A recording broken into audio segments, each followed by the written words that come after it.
in the boat, switching gears, different sound. You so different, bro. I like how you kick it, bro. You the most different one. He said don't convince them of it. They can't see me, John Cena. They say. Hey everybody, it's Jordan from DopeChristianTV, and today I'm going to bring you something that's close and dear to my heart. But before we do that, I have a couple of things to keep you guys in touch with. The first thing is that you guys need a name.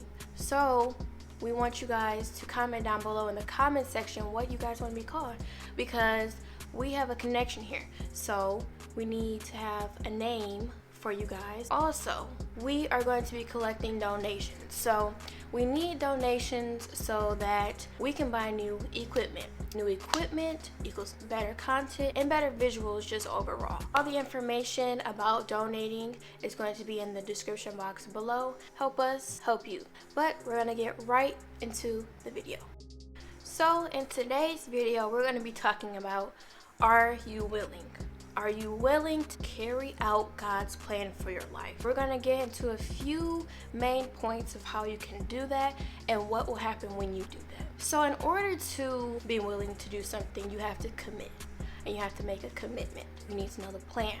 And so in order to know the plan that God has for your life, you need to establish a relationship with Him so that He can guide you on what the plan is. Lots of times we think that we're too young or too immature to carry out God's plan.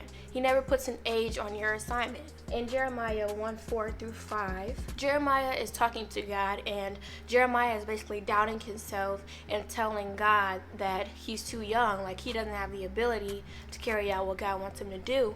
And God is like, no, I had a plan for you before you were formed in your mother's womb, so that you're not too young. Nobody's too young or too old to carry out God's assignment that He has over your life. People will exclude themselves from a mission when God is like, no, this is the perfect time for you to do it, because you can reach more people because of their age. So the first step is to establish your relationship with God. God is not going to give your assignment to your parents. He's going to give your assignment to you. We depend on our parents to tell us what our plan is and our purpose. But I heard John Gray said this one thing. He said he had to stop renting his parents' faith in relationship with God and had to purchase his own. So we need to start purchasing our own relationship with God. Your parents are going to get you to heaven. That's just facts. So you have to establish that relationship with God, and it's okay to start now. If you haven't had that relationship, like me, sis, it's been slight. I haven't been on my stuff. I remember I called y'all trash, but I was really trash too.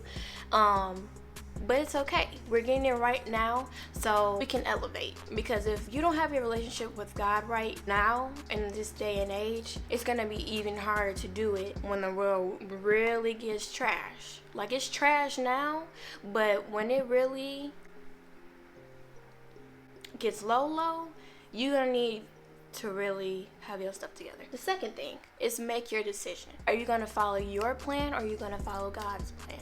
God's plan, I'm going to tell you right now, is the best plan to follow, because your plan is trash and you're going to end up messing your life up. So once you establish your relationship with God, then He's going to give you that plan on what you need to do.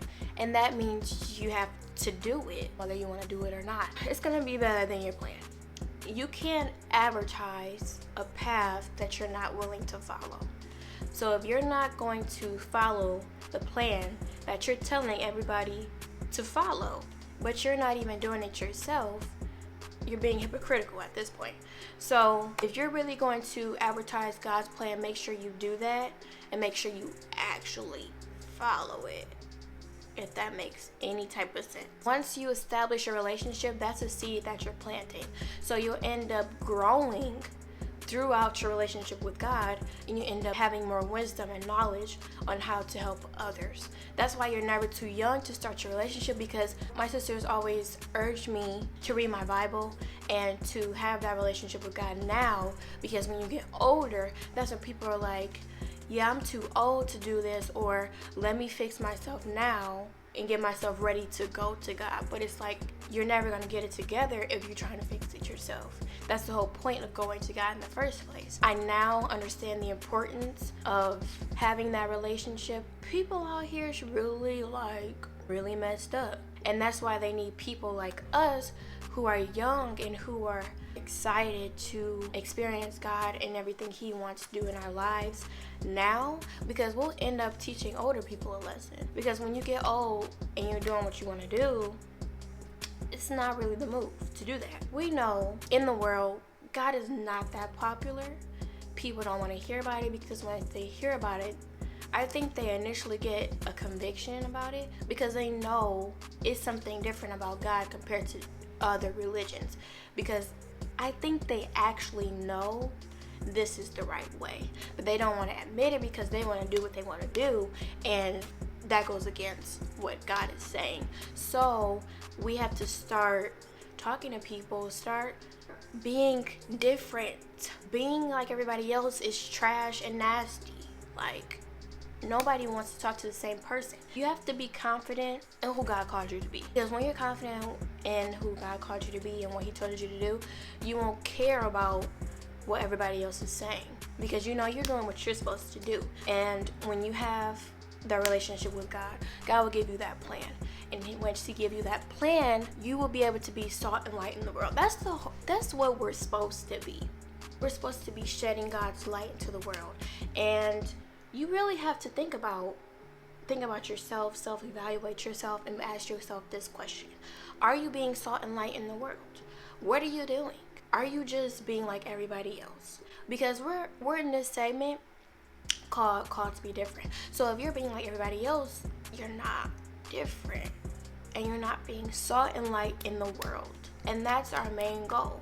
1 Timothy 4:12, don't let anyone look down on you because you are young, but set an example for the believers in speech, in conduct, in love, in faith, and in purity.